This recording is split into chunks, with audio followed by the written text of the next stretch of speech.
Hello everyone, जय हिंद, नमस्कार, welcome you all to mission competition. आप सभी का स्वागत है। सबसे पहले आप सभी को राधे राधे, जय श्री राम। देखिए, सामान्य प्रशासन विभाग यानी कि जीएडी की ओर से एक इम्पॉर्टेंट नोटिस और एक इम्पॉर्टेंट अपडेट आ रहा है। इम्पॉर्टेंट अपडेट किस संबंध में, उसमें हम लोग बात करेंगे। सबसे इम्पॉर्टेंट बात है, क्या इससे हर एक छात्र प्रभावित होगा, ठीक है, तो इस बारे में हम लोग जानेंगे। सबसे पहले आप लोग एक चीज़, बार बार मेरे वीडियो पे एक कमेंट बड़ा कॉमन होता था कि सर क्या उम्र सीमा में छूट मिलेगी, क्या उम्र सीमा में छूट मिलेगी क्या, ये बहुत कॉमन कमेंट होता था बहुत छात्रों का, ठीक है। तो बेसिकली ये जो वीडियो है, ये मैं आपको एक अपडेट दूंगा कि गवर्नमेंट की ओर से यानी जीएडी की ओर से नोटिस निकला है उम्र सीमा में छूट को लेके। जी हाँ, इससे जो नौकरी वाले लोग हैं, क्या वो इससे लाभ उठा पाएंगे, या जो सामान्य छात्र हैं जो अभी नौकरी की तैयारी कर रहे हैं या जिनका एज लैप्स होने के कगार पे है, क्या वो लोग इससे लाभान्वित होंगे। इस वीडियो में सब कुछ हम लोग डिटेल में बात करेंगे। वीडियो अच्छा लगे वीडियो को शेयर करिएगा, इन्फॉर्मेटिव लगे तो वीडियो को लाइक करिएगा, और चैनल पर अगर पहली बार आए हो तो सब्सक्राइब जरूर करिएगा। चलिए देखते हैं नोटिस क्या है। दोस्तों यहाँ ध्यान दीजिए, अगर आप लोग 70वीं बीपीएससी की तैयारी कर रहे हैं तो मिशन कंपटीशन के द्वारा integrated BPSC PT sure selection Telegram group start कर दिया गया। रजिस्ट्रेशन स्टार्ट आप लोग चाहे जुड़ सकते हैं। इसमें देखिएगा 70वीं बीपीएससी के लिए पेड प्रैक्टिस सेट, जो आपके ऑफिशियल जो बड़े बड़े कोचिंग संस्थान होते हैं, ड्यूटीरिया, आस्था, परफेक्शन, ये सब, इन सारे कोचिंग संस्थानों का यहाँ पे प्रैक्टिस सेट दिया जाता है। 80 से भी ज़्यादा यहाँ पीडीएफ में तो आपको लिखा हुआ दिख रहा है, लेकिन अभी 80 से भी बहुत अधिक यानी 120 से अधिक प्रैक्टिस सेट ऑलरेडी अपलोड कर दिया गया है, और अभी नोटिफिकेशन भी नहीं आया है। ये ग्रुप 70वीं बीपीएससी प्रीलिम्स तक वैलिड रहेगा। इस ग्रुप में जब आप जुड़ जाइएगा तो आपको जो आंसर की मिलेगा वो हिंदी इंग्लिश दोनों ही भाषा में रहेगा, यानी बाइलिंगुअल रहेगा। जुड़ने के लिए आपको केवल 199 का वन टाइम पेमेंट आपको करना है, दैट्स इट। उसके बाद आप लोग जोड़ लिया जाएगा। इस ग्रुप के अंदर में करंट अफेयर्स और बिहार स्पेशल के पीडीएफ टाइम दिए जाते रहते हैं। जुड़ने के लिए आप लोग 9708351194 इस नंबर के ऊपर में व्हाट्सएप पे पेमेंट करके व्हाट्सएप पे स्क्रीनशॉट सेंड कर दीजिएगा, फिर आप लोगों को ऐड कर लिया जाएगा ग्रुप के अंदर में। दोस्तों हम लोग आ गए हैं, देखिए अपने ऑफिशियल इस नोटिस के ऊपर में सामान्य प्रशासन विभाग की ओर से, ठीक है। नोटिस आया था कल के डेट में 16/8/2024, ठीक है। सेवा में देखिए सभी अपर मुख्य सचिव, प्रधान सचिव, सभी विभागीय अध्यक्ष, पुलिस महानिर्देशक, सभी प्रमंडलीय आयुक्त, सभी को लिखा गया है। ये विषय पढ़ना इंपॉर्टेंट है। देखिए, नियमित नियुक्ति के क्रम में संविदा नियोजित कर्मियों को अधिकतम उम्र सीमा एवं अंक अधिमानता दिए जाने के संदर्भ में स्पष्टीकरण के संबंध में ये चिट्ठी या नोटिस बोल लीजिए लिखा गया है। चलिए इसको डिटेल में पढ़ते हैं, फिर आप लोगों के साथ इसको हम डिस्कस करेंगे। उपयुक्त विषय के संदर्भ में कहना है कि सामान्य प्रशासन विभाग के संकल्प ज्ञापांक 24/01 दिनांक 18/7/2007 द्वारा विधिवत सूचित एवं रिक्त पदों के विरुद्ध संविदा नियोजन का प्रावधान एवं प्रक्रिया निरूपण किया गया था। इस संकल्प के प्रावधान के तहत राज्य सरकार के विभिन्न विभागों में संविदा पर नियोजित कर्मियों की सेवा संबंधी बिंदुओं के संबंध में श्री अशोक कुमार चौधरी, पूर्व मुख्य सचिव की अध्यक्षता में गठित उच्च स्तरीय समिति की अनुशंसाओं पर राज्य सरकार का निर्णय सामान्य प्रशासन विभाग के संकल्प ज्ञापांक 12,534 दिनांक 17/2018 द्वारा संसूचित किया गया है। अब इस संकल्प में क्या है देखिएगा। इस संकल्प में है कि उक्त संकल्प के साथ संलग्न परिशिष्ट क के क्रम में संख्या 9 पर नियमित नियुक्ति के क्रम में समान पद पर संविदा नियोजित कर्मियों को अधिकतम उम्र सीमा में शिथिलीकरण का कार्य अनुभव के आधार पर नियुक्ति की अधिमानता दिए जाने का प्रावधान किया गया है।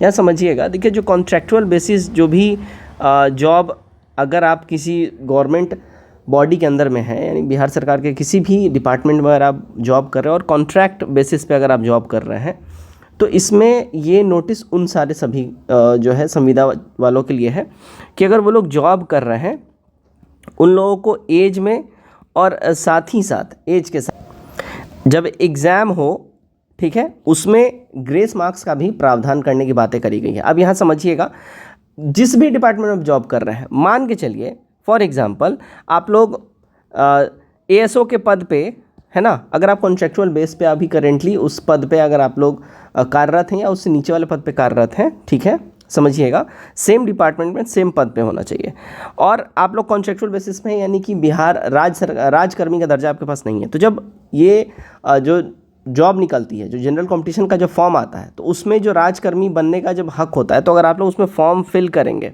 कॉन्ट्रैक्चुअल बेसिस वाले, उन लोगों को यहाँ पे एज में छूट मिलेगी, साथ ही साथ नंबर्स में भी छूट दिया जाएगा। ये केवल जो लोग कॉन्ट्रैक्चुअल बेस पे काम कर रहे हैं उनके लिए है। अब सामान्य लोगों के, जो सामान्य छात्र जो फॉर्म भरने वाले हैं, उनके लिए भी बात हम करेंगे। साथ ही संकल्प ज्ञापांक 17/9/2018 के कंडिका 3 द्वारा सूचित राज्य सरकार के निर्णय के अनुपालन में पूर्ववर्ती संकल्प ज्ञापांक 2401 दिनांक 18/7/2007 को संशोधित एवं परिवर्तित करते हुए संविदा नियोजन हेतु प्रावधान एवं प्रक्रिया का निरूपण समान प्रशासन विभाग के संकल्प ज्ञापन डैश के द्वारा संसूचित किया गया है।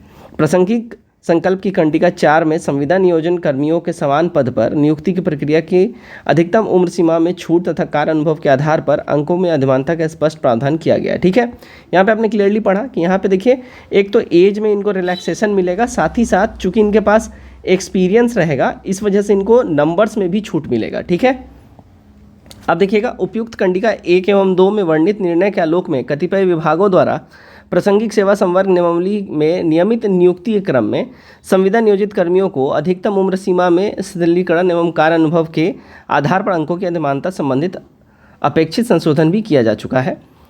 चौथा पॉइंट में बोला जा रहा है, इस क्रम में इस बिंदु पर मार्गदर्शन की अपेक्षा कतिपय विभागों द्वारा की गई कि नियमित नियुक्ति हेतु चयन प्रक्रिया में प्रारंभिक एवं मुख्य परीक्षा दोनों हो, तब अधिमानता दोनों परीक्षाओं में दी जाए अथवा मात्र प्रारंभिक परीक्षा में दिया जाए। ठीक है, तो यहाँ बात हो रही है कि जो एज और साथ ही साथ जो आपको जो नंबर मार्क्स में जो आपको छूट मिलेगा, तो खाली ये प्रीलिम्स में मिले या मेंस में मिले, इस पर भी जवाब है।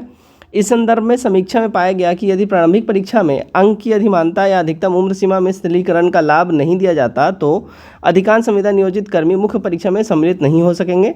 इसी प्रकार मात्र प्रारंभिक परीक्षा में प्रासंगिक अधिमानता दिए जाने की स्थिति में अंतिम परीक्षा फल में संविदा कर्मियों के चयन होने की संभावना नगण्य हो जाएगी, क्योंकि संविदा नियोजित कर्मियों की प्रतियोगिता ऐसे अभ्यर्थियों से होगी जो तुरंत विश्वविद्यालय से निकले होंगे। वर्णित परिस्थिति एवं संविदा नियोजित कर्मी को नियमित नियुक्ति के क्रम में प्रासंगिक अधिमानता दिए जाने के मूल उद्देश्य की प्राप्त नहीं हो सकेगी।